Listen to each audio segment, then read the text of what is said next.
graça, paz e alegria. A porção de hoje, recomendada para a leitura da Bíblia em um ano no plano sequencial, é 1 Crônicas do capítulo 23 ao capítulo 26.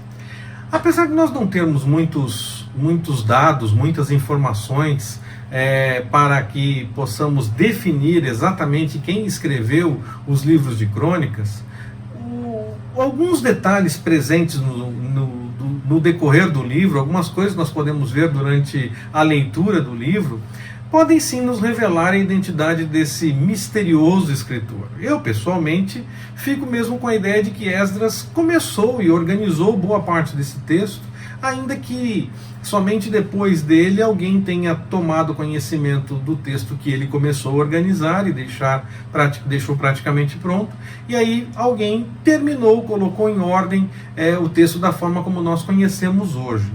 Eu insisto nessa ideia para que nós possamos seguir fazendo a nossa leitura de crônicas, tendo isso sempre na lembrança, para que possamos, quando chegarmos a Esdras, permitindo o Senhor, fazer uma comparação pessoal para ver se realmente isso faz sentido, se há alguma possibilidade realmente de ser dessa forma. É a forma como eu vejo, é a forma como eu enxergo, e eu estou dividindo com vocês durante essas mensagens.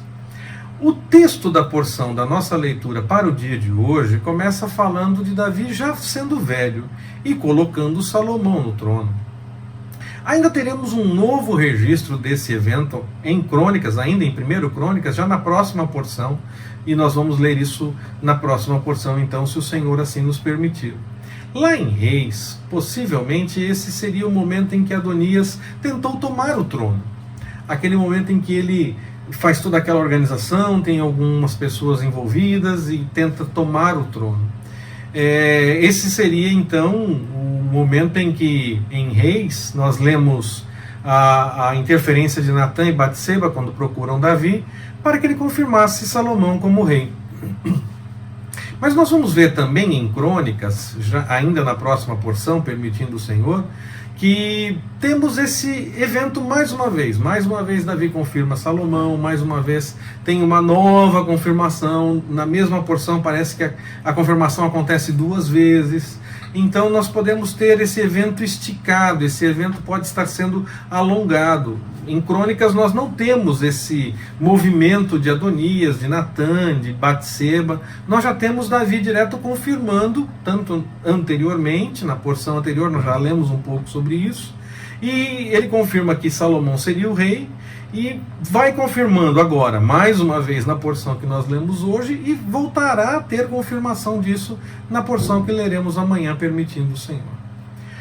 Toda a organização das coisas do templo é apresentada. Ainda nós não tínhamos o templo, é bom lembrarmos sempre disso. Mas Davi já tinha tudo organizado para essa construção que foi feita por Salomão, que seguiu as ideias de seu pai Davi, como também acrescentou mais algumas coisas, outros materiais, além do que aqueles que Davi já deixou separados para essa obra e tudo mais. Como o tabernáculo e tudo que os levitas tinham para fazer e levar e carregar, e agora ficar num local apenas, eles teriam perdido funções, eles estariam com menos atividades, menos responsabilidades. Mas Davi faz o levantamento de todos os levitas, temos uma nova genealogia para confirmar quem é quem, de que linha vem, de que família vem e tudo mais, e para definir todas as funções para esses levitas. Tinha música, tinha o cuidado de várias partes que o templo teria, o cuidado das portas, das ofertas, de muitas coisas. Nunca levita é associado apenas com a parte musical, como muitas vezes se pensa e se fala.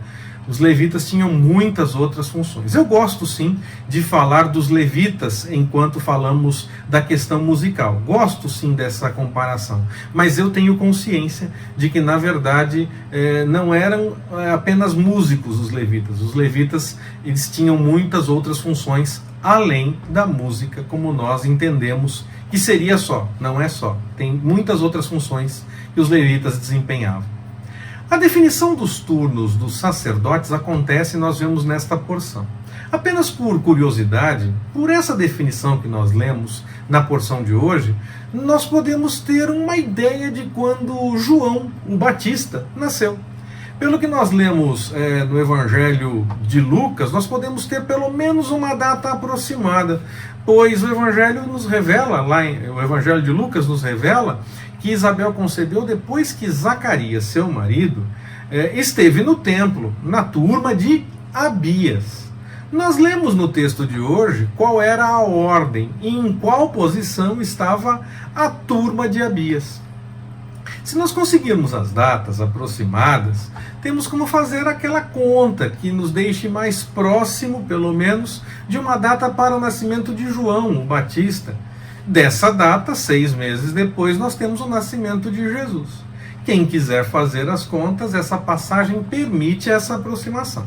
Ainda carece de confrontar outras datas, ter conhecimento das datas aproximadas daqueles dias e tudo mais, ter em mente a possibilidade de diferenças por conta da mudança de calendários, mas é possível se aproximar de uma data e ter uma ideia de uma data próxima para esses nascimentos, tanto de João Batista e 6 meses depois o nascimento de Jesus.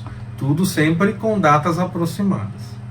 Os registros históricos de nomes, funções e afins servem para nos mostrar a organização e também, claro, para um resgate histórico no devido tempo, quando se fizesse necessário, por exemplo, quando aconteceu a volta do exílio, e para recolocar todas as coisas em ordem e ter conhecimento de que havia uma história, que o Senhor já tinha agido na história, que o povo já tinha vivido muitas coisas e que aqueles agora estavam dando continuidade ao mover do Senhor para com a nação de Israel.